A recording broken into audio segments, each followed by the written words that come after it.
Le Grand Dialogue. Le Grand Dialogue, l'émission de débat du studio Tamani sur votre radio. Le Grand Dialogue. 17h passées de 15 minutes, bonsoir et bienvenue à tous au Grand Dialogue. La journée de l'Europe édition 2019 a été célébrée hier à travers le monde. C'est une occasion de faire le bilan de la relation entre l'Union européenne et le Mali. Quels sont donc les côtés positifs de cette relation pour le Mali et que faut-il améliorer? Nos invités, M. Salvador Da França, chef de la section politique de la délégation de l'Union européenne au Mali, Boubacar Traoré, bénéficiaire du programme Erasmus+ de l'Union européenne et Brema Eli Diko, sociologue, professeur à l'université de Bamako qui nous rejoindra au cours du débat. Je suis Mohamedou Touré, vous nous suivez sur 75 radios à travers le Mali. Le Grand Dialogue. Alors, l'occasion qui nous réunit, c'est la journée de l'Europe. Monsieur Da França, aujourd'hui, est-ce que vous pouvez nous rappeler ou nous dire tout simplement ce que signifie cette journée de l'Europe?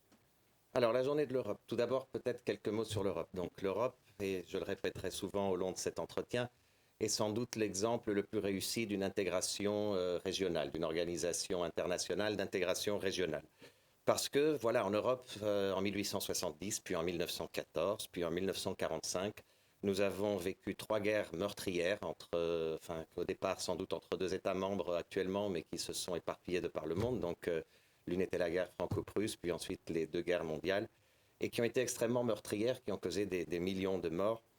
Et donc, il y a eu l'idée, à partir de 1950 environ, de créer un espace, cette date du 9 mai, justement, célèbre une déclaration de Robert Schuman, qui est considéré l'un des pères de l'Europe, où il proposait un nouveau cadre de coopération politique entre les États qui permettrait d'avoir une paix à jamais. En gros, l'idée était, intégrons-nous de telle façon qu'il ne sera plus possible de se faire la guerre. Et donc voilà, il a prononcé ça le 9 mai. Et donc l'Europe est un projet qui a évolué. Après, il y a un grand débat si c'est une fédération, une pseudo-fédération, une confédération, sur la nature politique. Je vous passe les détails, c'est un débat académique. Mais enfin, c'est sans aucun doute l'organisation internationale qui se rapprocherait le plus d'un État. Et donc, comme État, on a voulu, comme Européens, créer des symboles. Et parmi ces symboles, on s'est adopté un hymne national, on s'est adopté un drapeau, et on s'est adopté, entre autres, une journée de l'Europe, qui équivaudrait à un jour national de l'Union européenne. Donc voilà pour ce qui est du jour de l'Europe qui nous tient ici aujourd'hui. L'exemple le plus réussi, vous dites, est-ce que cela veut dire que tout est rose à l'Europe?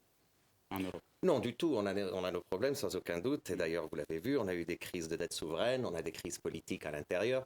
Mais il est sûr que même en comparant à n'importe quelle autre organisation régionale, nous avons un espace de libre circulation de biens, de capitaux, de personnes. Nous avons une monnaie unique. Nous avons un visa qui permet de parcourir tout l'État. Donc, tout ceci pour vous dire qu'au final, si vous voulez comparer, par exemple, l'Afrique, par exemple. En Afrique, je pense que sans doute l'organisation la plus intégrée est justement la CEDEAO, justement aussi avec un modèle du MOA, de monnaie unique. Si vous devriez comparer l'Union européenne à l'Union africaine, par exemple. Je pense, toute modestie gardée, que justement, on a beaucoup soutenu toutes les organisations régionales, dont la CEDEAO, qui a fait beaucoup de choses, parce que comme je vous dis, ils ont une monnaie unique, vous avez même fait des opérations de maintien de paix ici et là. Mais je pense que les organisations régionales s'inspirent du modèle européen, tout comme nous, ça fait partie un peu presque de notre ADN de promouvoir la régionalisation, et c'est l'une des choses qu'on fait, autant pour la CEDEAO, même si je pense qu'elle a pris son envol, mais actuellement, l'exemple qui marque le plus le Mali est le G5. L'Europe apporte un grand appui au G5 dans cette optique de notre ADN, puisque nous avons réussi par la régionalisation, de promouvoir la régionalisation ailleurs. D'accord. Boubacar Traoré, est-ce que vous pensez que l'Union africaine doit s'inspirer de l'exemple réussi que dit M. Da França, ou est-ce que vous pensez que l'UA aujourd'hui doit tracer également son propre chemin? Je pense que toute organisation qui réunit les États doit s'inspirer de quelque chose avant. Et je pense qu'aujourd'hui, on peut s'inspirer, l'Union africaine peut s'inspirer vraiment du cas de l'Union européenne sur certains points. il y a d'une part, et d'autre part, je pense qu'on doit se frayer notre chemin parce que culturellement, vraiment, il y a une différence. Il faut le reconnaître, on n'a pas la même culture que l'Europe. Nous, culturellement, l'Africain vraiment peut frayer son chemin, mais essayer de voir si c'est une union. En fait, il y a des choses que l'Union européenne a pu réaliser. Par exemple, ils sont sur un point vraiment que moi j'ai beaucoup apprécié s'ils parviennent à mettre ça en place, c'est-à-dire l'Europe, la défense. Ce sera vraiment c'est très extraordinaire vraiment s'ils parviennent à mettre en place cette organisation. Et je pense que l'Union africaine en a besoin aujourd'hui, compte tenu vraiment des conflits vraiment ici et là. Si nous parviendrons nous aussi vraiment à mettre ça en place, comme l'Europe est sur le chemin, je pense que c'est très très bien. Donc, s'inspirer de certains cas. Parmi les exemples que les pays africains doivent suivre concernant les exemples réussis au niveau de l'Europe, c'est le côté de la défense. Du côté de la défense, et puis je parle du côté de la monnaie aussi. La monnaie, franchement, je pense qu'aujourd'hui... Vous pensez que l'Union africaine doit avoir sa monnaie? Doit avoir sa monnaie, je trouve. C'est très tôt. L'Afrique est très tôt. Pourquoi très tôt? Bon, l'Afrique est trop diverse et puis très compliquée. Et l'Union européenne également. Historiquement, nous n'avons pas la même histoire. Et puis, l'Europe est passée par des méandres que nous... vous n'êtes pas sans savoir que nous, on a été... la colonisation, on a joué beaucoup de choses. Donc, là, il n'y a pas une unification totale. Il y a des Afriques, et moi, je trouve, culturellement, les Africains aussi, il y a des diversités. Et donc, l'Afrique centrale a son organisation anglophone, lusophone, francophone. Souvent, on n'arrive pas vraiment à mettre les jeux ensemble. Et je pense que c'est le rôle de l'Union européenne aujourd'hui vraiment de casser vraiment cela et pour que chacun puisse parler vraiment du même langage pour la réussite de l'Afrique. Quelle est la position de l'Union européenne par rapport à l'obtention de la monnaie pour certains pays africains? Est-ce que l'Union européenne est pour ou est-ce que l'Union Non, nous, je pense qu'on est vraiment dans une position de... On a fait notre chemin et on veut bien partager notre expérience avec qui pense pouvoir en profiter. Mais nous n'avons pas de position ni ne cherchons à imposer une monnaie. Notre euro a d'ailleurs bien ses défaillances. Et pendant la crise souveraine, on l'a vu. On a réussi à se rassembler derrière et moi, comme Européen, j'en suis fier. Mais on n'a pas de position dans le sens où, je pense, vous l'entendez, de penser qu'il est mieux d'avoir une monnaie unique ou pas. Nous l'avons fait et nous sommes un exemple. Enfin, nous mettons à disposition de qui voudrait... profiter de l'expérience technique, de ce qu'on considère un succès, aussi de prendre avis de ce qui a moins bien marché, mais nous n'avons pas de position arrêtée qu'il est mieux d'avoir une monnaie unique ou pas. D'accord. Parlons donc de la relation entre l'Union européenne et le Mali. La collaboration entre le Mali et l'UE couvre des dimensions telles que le dialogue politique, la sécurité ou encore le commerce. Alors concrètement, qu'est-ce que l'Union européenne apporte au Mali? Alors là, je pense que vous allez m'entendre pendant un petit moment, parce que le Mali est finalement... Le Mali, je commencerai par dire, c'est un voisin du voisin pour nous. Parce que voilà, nous avons plusieurs cadres de coopération et donc nous avons ce qu'on appelle le voisinage. Et le Mali est un voisin du voisin qui est relié par une étendue énorme de désert, donc au nord du Mali et au sud de l'Algérie. Et donc finalement, c'est très proche de chez nous, l'Europe. Donc, a toujours une attention particulière. Le Mali a toujours été le Mali a toujours été un État qui a eu une attention particulière de la part de l'Union européenne en tant qu'institution. Alors, je pense qu'il faudrait revenir peut-être Je suis désolé, mais je pense que pour expliquer ce qu'est l'Union européenne et son rôle ici, il faut revenir un peu à l'histoire. Et donc l'Union européenne se crée plutôt comme une coopération entre États membres de l'Union européenne. Et puis on était dans une époque où le monde était divisé en gros entre bloc socialiste et bloc qu'on appelait occidental ou américain, ou comme vous voulez. Et donc la coopération au développement dans son ensemble était plutôt militaire et politiquement marquée. C'était en gros armée un côté ou l'autre. Et à un moment, certains des États membres fondateurs ont pensé, tiens, pourquoi est-ce qu'on ne ferait pas un petit peu de coopération non intéressée ou non fléchée, non politiquement marquée à travers l'Union européenne. Et c'est comme ça qu'on a commencé. Et donc au début, on faisait uniquement de la coopération sans vraiment faire de politique. Et c'est ainsi qu'on avait des délégations de la Commission. Et puis ensuite, notre projet a évolué politiquement et donc on a voulu se donner chaque fois plus un rôle politique. Et même à l'extérieur, un petit peu dans l'idée, on est loin d'être un État, mais que dans l'optique qu'un jour, on aurait une diplomatie commune. Donc voilà, comme M. Traoré parlait de l'exemple de la défense qu'on essaye aussi de consolider, il y a toujours un petit peu derrière l'idée qu'on aura un jour une diplomatie commune. Donc on s'accorde sur quelques principes, c'est pas toujours facile, sur lesquels on peut s'accorder à 28, et on essaye de créer un embryon de ce qui serait un jour éventuellement un ministère des Affaires étrangères ou des ambassades de l'Europe. On en est loin parce que les États membres ont encore leurs ambassades et donc c'est un travail qui se fait en parallèle. Mais donc tout ceci pour vous dire qu'on a chaque fois plus acquis un rôle politique. Et donc moi j'en suis l'exemple parce qu'avant justement les délégations n'avaient pas de section politique. Et les ambassadeurs, enfin à partir du traité de Lisbonne, les délégués de l'Union européenne se sont vus accorder le statut diplomatique et l'appellation d'ambassadeur. Alors après, pour ce qui est des relations avec le Mali, comme je vous disais, il y a une attention particulière parce que c'est le voisin du voisin, parce que c'est quelque chose qui nous touche de très près, parce qu'au final, ça requiert des moyens énormes et qu'il faut être ensemble pour y faire face étant donné les nécessités. Et donc, moi je commencerai par dire qu'on déploie au Mali, et c'est un cas unique, l'Union européenne déploie au Mali presque tous ses instruments qu'elle a. Alors c'est une machinerie très compliquée avec beaucoup d'acronymes, on est souvent accusé de ne pas être très clair, c'est vrai, il y a des tas de sigles, des tas d'acronymes, mais je pense que pour citer des grands chiffres, je pense qu'on pourrait commencer par dire que l'Union européenne plus ses États membres, parce qu'attention, il faut toujours ne pas oublier que l'Union européenne c'est une union des États membres, et donc l'Union européenne en tant qu'institution plus ses États membres, c'est quand même un portfolio ouvert de 2,5 milliards d'euros au Mali. Ce qui fait quand même presque le budget annuel du Mali. C'est un effort énorme qui est rare d'ailleurs au monde et presque unique en Afrique et qui donc mérite d'être souligné. Et ça couvre pratiquement toutes les...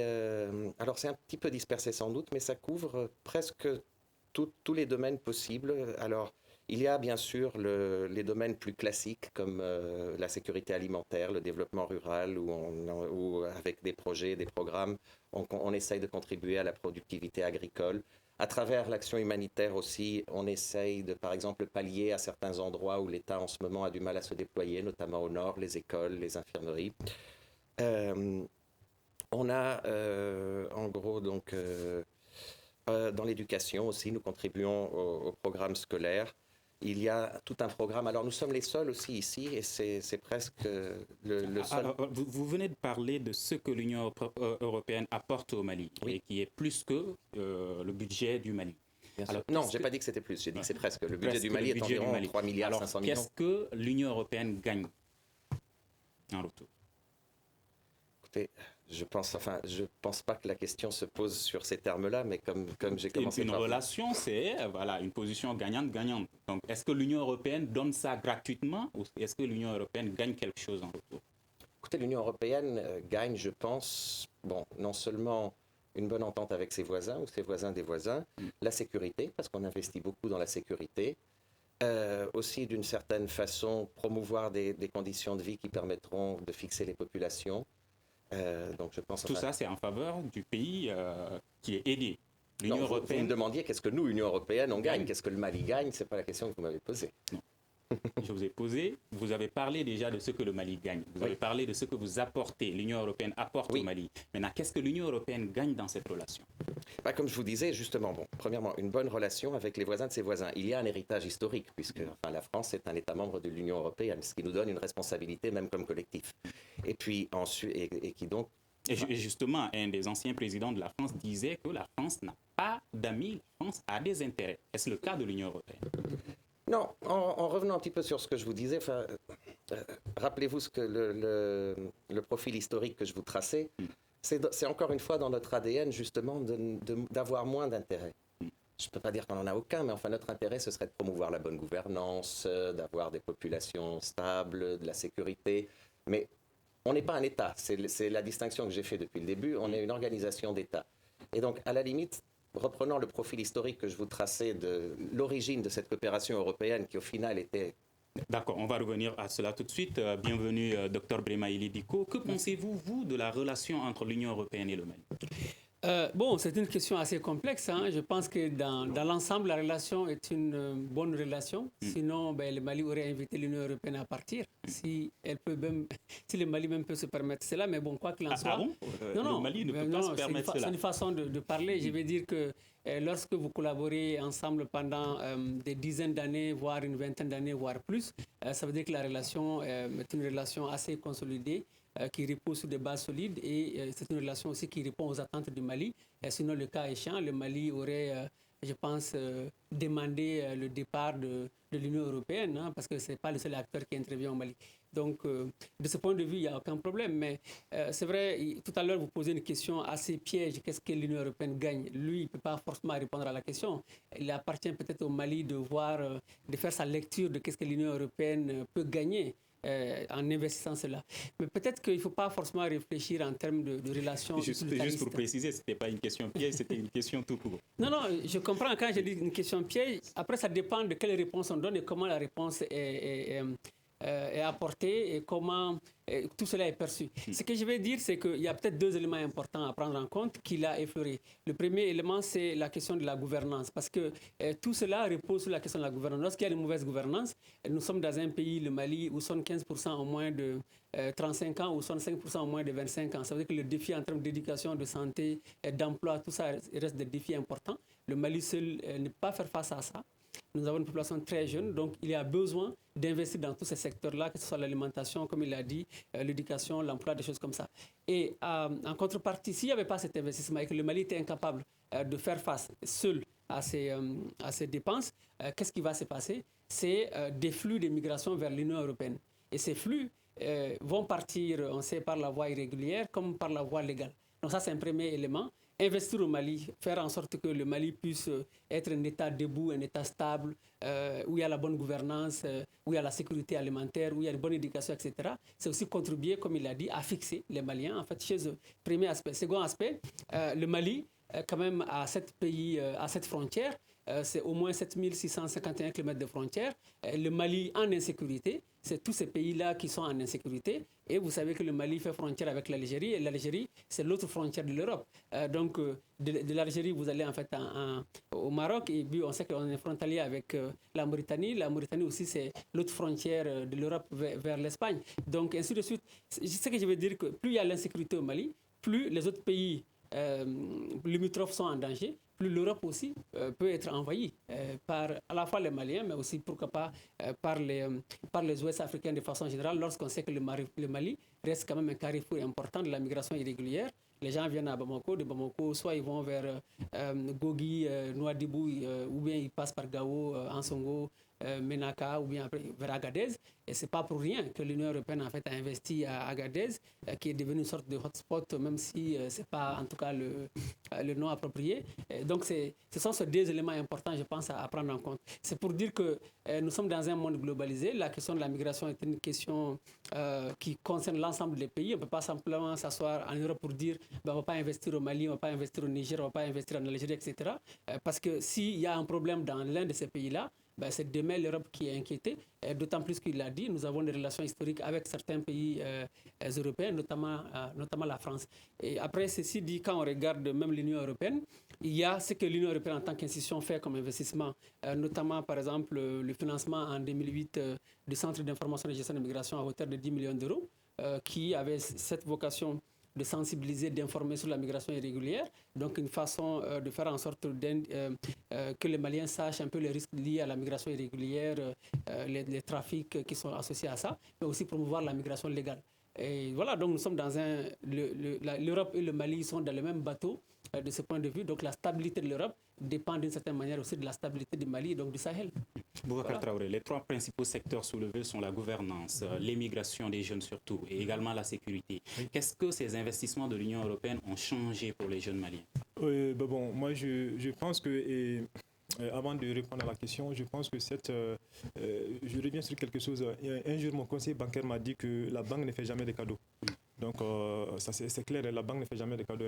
Donc, est-ce que l'Union européenne fait des cadeaux? C'est ça, j'en viens. En fait, c'est pour ça que je dis l'Union investit tout cet argent. C'est pour se protéger également, franchement. Et si nous n'arrivons pas vraiment à assurer notre sécurité, et sachant que notre sécurité dépend de la sécurité d'autres personnes, alors là, d'autres feront à notre place. Et c'est ça c'est pour cela que l'Union européenne est là. Et ils sont là parce qu'on n'a pas les moyens vraiment d'assurer notre propre sécurité.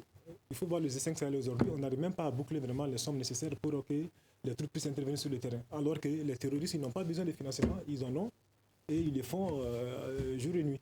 Donc, on n'a pas d'argent. Est-ce qu'on n'a pas d'argent ou est-ce qu'on on n'exploite Moi, pas je bien nos pense que, ressources. oui, bon, si je dis qu'on n'a pas, si les ressources sont mal exploitées, on n'aura pas d'argent, forcément.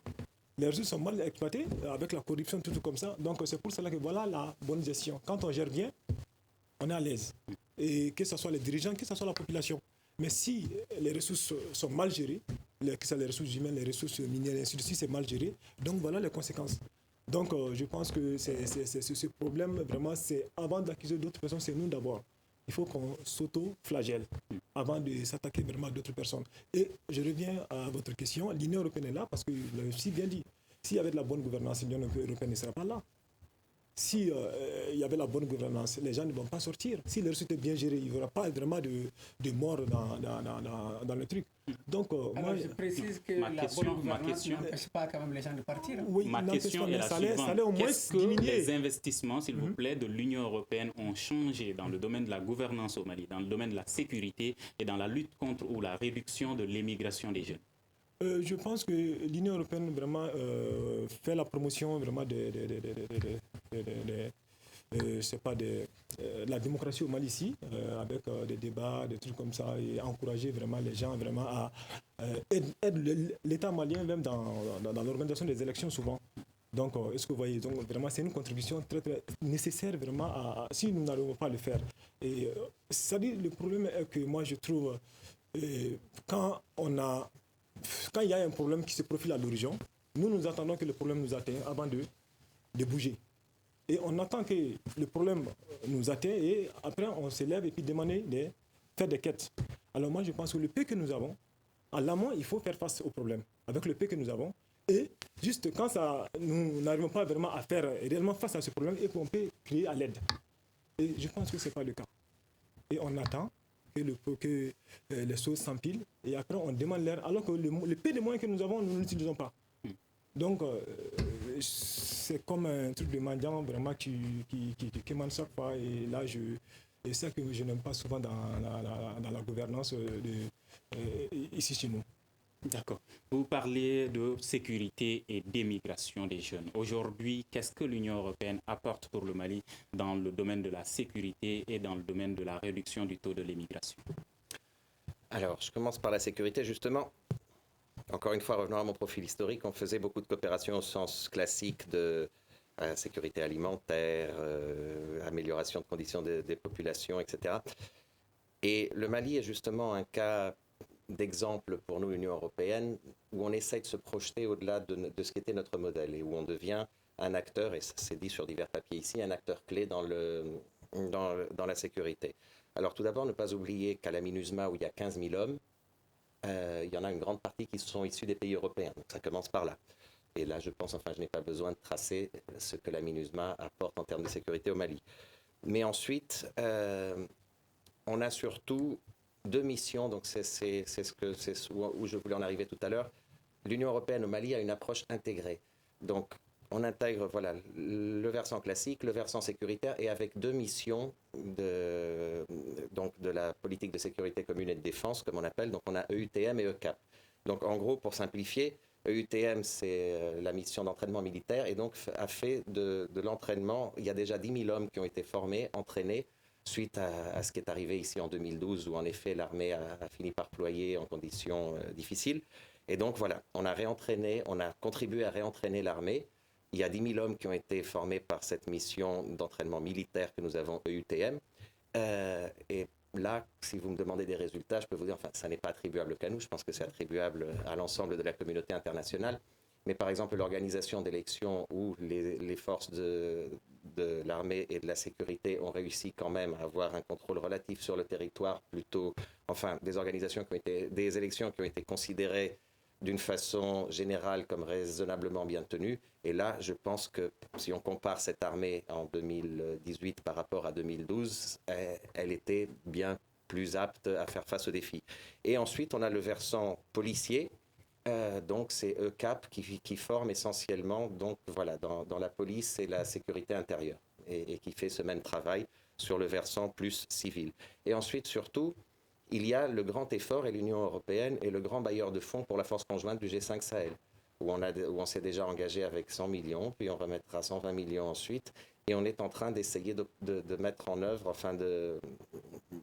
d'opérationnaliser, si vous voulez, cette force conjointe à l'image un peu de notre intégration. Mais est-ce que depuis l'arrivée de ces forces-là et ces formations qui ont été données, est-ce que la situation sécuritaire au Mali s'est améliorée ou est-ce qu'elle s'est détériorée? Je sais pas, là oui, c'est une question piège. Je ne voudrais pas vraiment. Pas piège, je vous le dis tout de suite. L'armée, avant que ces forces ne soient là pour appuyer l'armée, former l'armée et contribuer à la sécurité du pays, l'armée est devenue aujourd'hui plus apte, selon vous, à faire face à la situation. Alors, quand on va sur le terrain, à cet effort, oui, c'est ce que j'ai dit. Quand on va sur le terrain, est-ce que la situation s'est améliorée ou est-ce qu'elle s'est détériorée?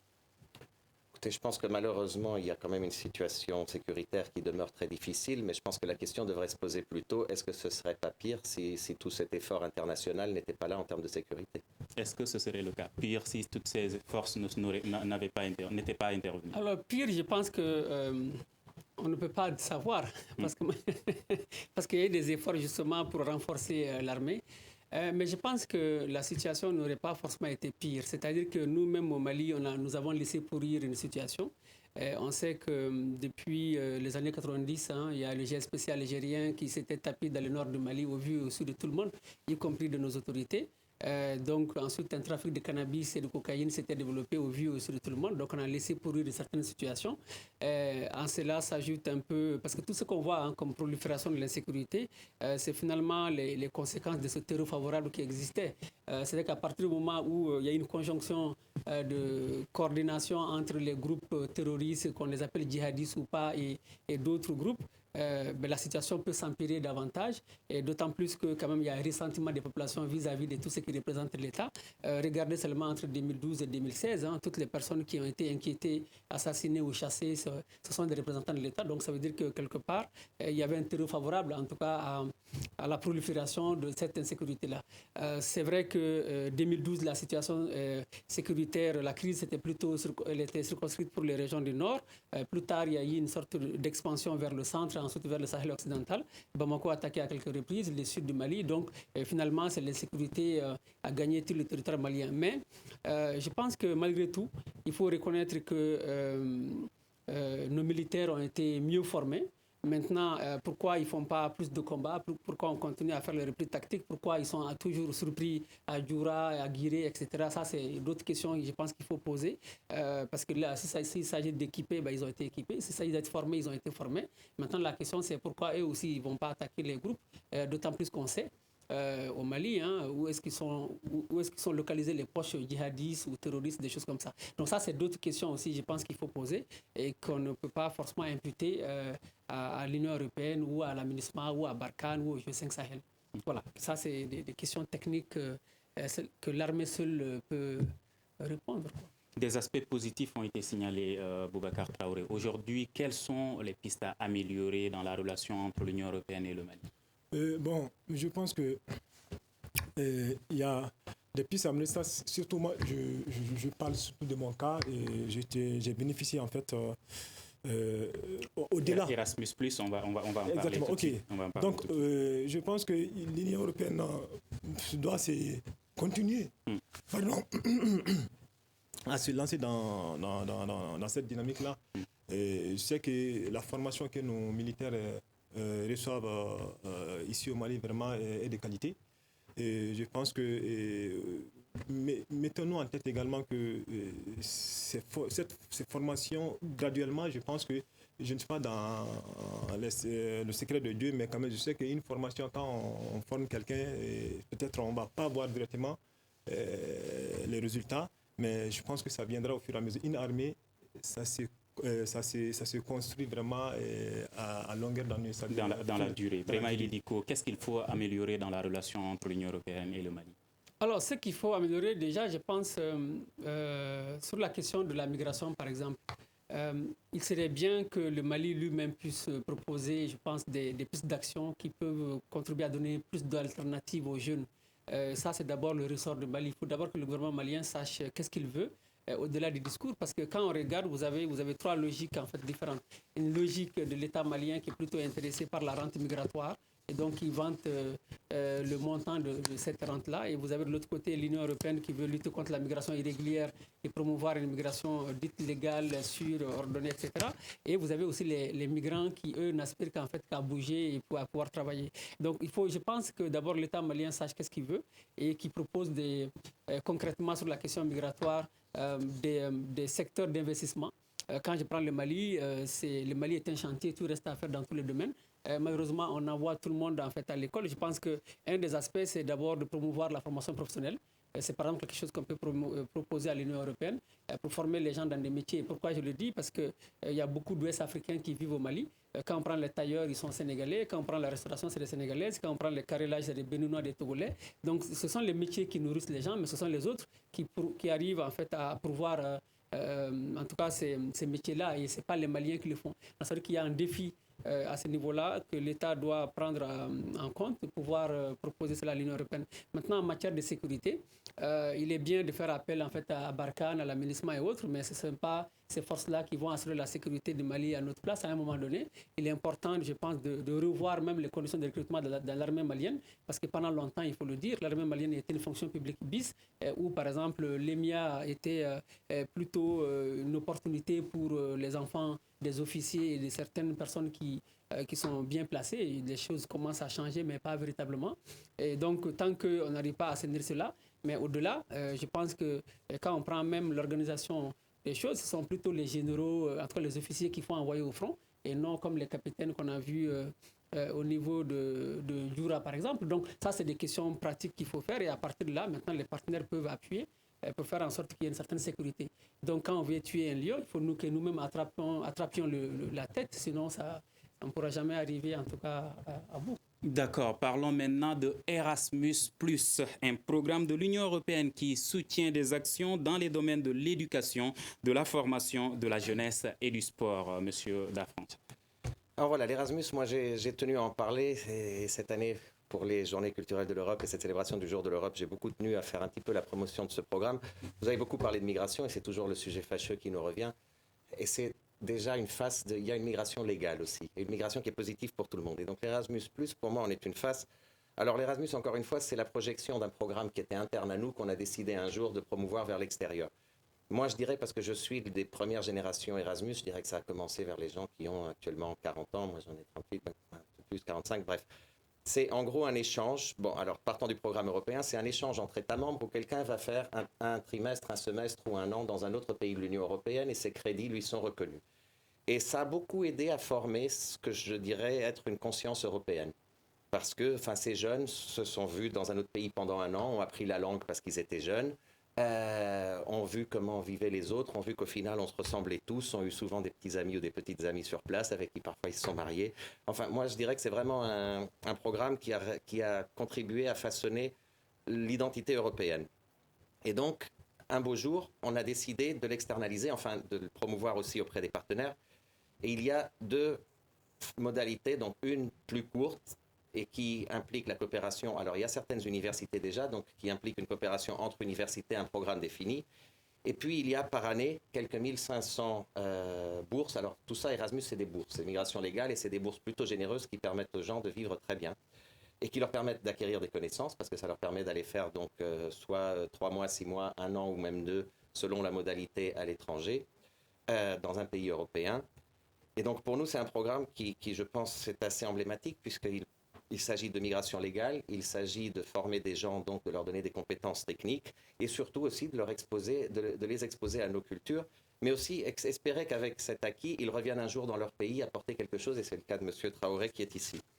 Alors, c'est un programme, malheureusement ou heureusement, au Mali, depuis 2016, et je ne veux pas monopoliser la parole, il y a eu 38 étudiants qui ont bénéficié depuis 2016 du programme. C'est assez peu, et donc moi, on a tenu ici à ce qu'on fasse un petit peu la promotion de ce programme. Alors voilà, c'est en octobre d'habitude que c'est publié sur nos pages.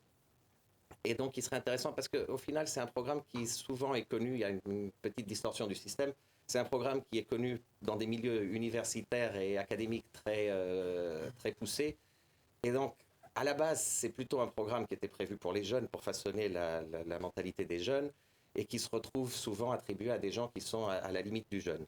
Donc voilà, c'est une opportunité ici d'en appeler aux jeunes pour qu'ils soient plus attentifs, pour que les chiffres du Mali soient aussi plus conséquents au Mali, mais aussi aux universités de s'y intéresser. Aux universités au Mali, on fera nous aussi un effort de promouvoir cela auprès des universités du Mali pour qu'elles prennent contact avec leurs équivalents européens pour essayer d'accroître les nombres d'Erasmus depuis le Mali.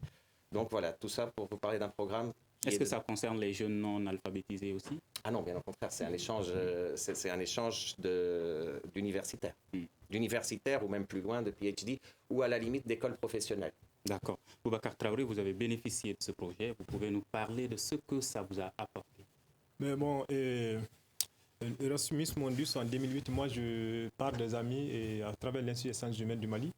Et j'ai été informé de la bourse Erasmus.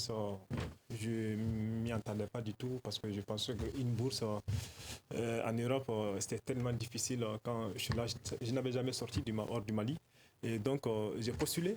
Donc, j'ai été informé et avec tous les dossiers, j'ai postulé à travers leur site, le site de Paris Sorbonne. Dans le programme Erasmus Mundus était intégré vraiment au département Histoire des sciences, Histoire de technique, dirigé par Mme Anne-François Garçon. Donc, ils ont dénommé le programme Technique, Patrimoine, Territoire de l'Industrie, qui était un programme partagé entre 3 universités, l'Université de Paris, Paris Sorbonne, l'Université d'Evora au Portugal et l'Université de Padoue en Italie. Donc, voilà les 3 universités. Donc, j'ai postulé et j'ai été... mon dossier a été choisi parmi 20 étudiants internationaux. Nous étions 2 Maliens, moi, Boubacar Togola, qui est actuellement à l'université, à la faculté du sciences de géographie, et moi-même Boubacar Dédé Traoré. Donc, on a eu la bourse pour 2 ans, pour en 2 ans faire 3 masters. Vraiment, on avait peur faire 3 masters et puis en mobilité entre les séminaires entre ces 3 pays. Vraiment, c'est très très dur, mais quand même vraiment la bourse était conséquence vraiment qui me permettait vraiment de faire le déplacement et d'avoir des conditions de vie vraiment meilleures. Et j'en ai bénéficié sur le plan académique. Vraiment, j'ai une formation de qualité et partager c'est-à-dire une expérience partagée des 3 pays. C'est des 3 pays européens, mais de cultures académiques différentes. C'est très intéressant. Italie, le Portugal et qu'est-ce que ça a changé dans votre pays? Bon, ça a beaucoup changé parce que ça a changé vraiment le domaine c'est-à-dire moi je suis archéologue de formation et j'ai fait un master à Paris 1 sur l'histoire des sciences et des techniques appliquées à l'archéologie et ça m'a beaucoup rapporté voir vraiment comment appréhender les objets archéologiques sur le plan technique. Et là maintenant, on sait que les objets archéologiques également c'est des objets patrimoniaux. Donc là, j'ai été envoyé au Portugal pour faire un master en gestion du patrimoine culturel et historique. Et en même temps, après cela, ils m'ont envoyé en Italie. J'étais envoyé à l'université de Padoue pour faire vraiment un master en archéologie industrielle. L'archéologie industrielle qui concerne vraiment les friches industrielles, c'est-à-dire les industries abandonnées et que l'Europe est en train de valoriser pour que ça soit visité et que la mémoire vraiment de ces usines-là vraiment soit perpétuée. Donc, c'est un domaine aujourd'hui... Est-ce que tu vas te servir de cette expérience au profit du Mali? Bien sûr. Quand je suis rentré au Mali, bon, en fait, j'ai fait le concours de la formation de l'enseignement supérieur, mais du coup, bon, j'ai eu le concours. Et là, on m'avait envoyé enseigner à l'école normale supérieure. Donc, en histoire, je fais des TD en histoire, en archéologie. Et entre-temps, ces masters m'ont permis de m'inscrire en thèse au Mali également, à l'ISFRA. J'ai voulu faire la thèse ici parce que c'était encore compliqué d'avoir une autre bourse pour aller faire le truc en Europe. Mais avec le concours de l'État malien, franchement, il faut reconnaître ça de l'État malien qui m'a beaucoup soutenu sur ce plan, d'avoir une bourse, faire mon doctorat ici au Mali, mais avec des professeurs qui sont en Europe, vraiment, qui ont assuré la caution scientifique et mon professeur. Oui, je reformule un peu la question. Oui. C'est que vous avez appris cela, vous avez vécu cette expérience. Qu'est-ce que ça va changer? Est-ce que vous avez partagé cette expérience avec des Maliens, par exemple? Oui, je suis en train de partager cette expérience avec les Maliens, surtout la jeune génération, mes étudiants surtout. Je les explique le programme. Il y a certains, même à un moment donné, il y a certains qui ont postulé pour Erasmus, mais malheureusement, la personne était sur la liste d'attente. Mais entre-temps, on l'a fait appel, mais il avait voyagé sur la Chine, donc il a loupé vraiment la bourse. D'accord, vraiment, Elidiko. Est-ce que le Mali doit profiter de ces types d'expériences, de ces types de programmes pour les jeunes Maliens aussi?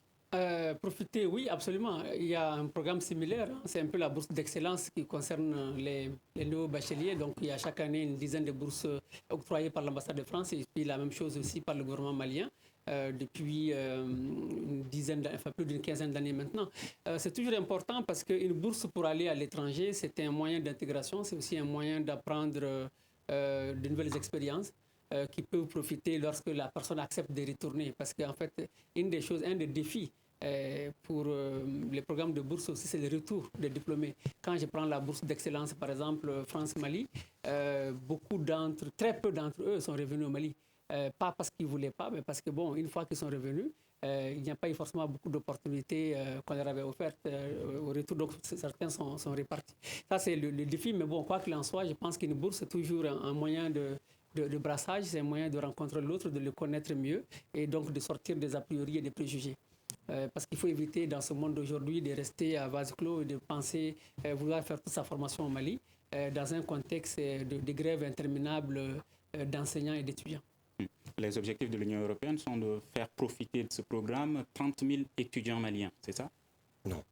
On a mis, enfin, hypothétiquement, sur 50 ans peut-être, non, il y a 1500 bourses par an pour le monde entier.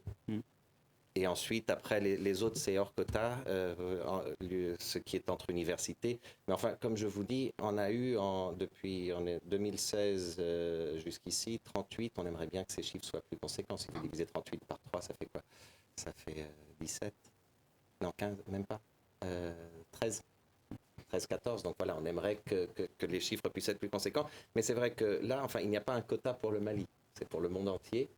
Ça dépend des universités entre elles, parce que souvent il y a des financements bilatéraux aussi, plus un appui de l'Union européenne. Mais notre but est sans aucun doute que les Maliens puissent en profiter autant que possible et surtout que le programme soit connu. Brema Eli Diko a parlé des pistes qui doivent être améliorées dans la relation entre l'Union européenne et le Mali. À votre niveau, vous êtes en train de réfléchir sur quoi pour le Mali? Alors justement, on en arrive à la fin d'une réflexion parce que notre cadre financier, on fait des projections sur 7 ans pour la coopération. Et donc, le FED, qui est bien connu, le Fonds européen de développement, qui est notre cadre de référence pour la coopération avec le Mali, se termine en 2020. Et donc, il y a une réflexion qui est faite pour le Mali et pour l'Afrique, d'une façon générale. Alors, il y a justement toute une réflexion qui est en cours, mais ça, enfin, c'est encore justement dans les tuyaux à Bruxelles, sur comment va-t-on réorienter notre coopération pour les 7 prochaines années. Est-ce que cet instrument de coopération va devenir mondial au lieu de l'avoir de façon sectorielle?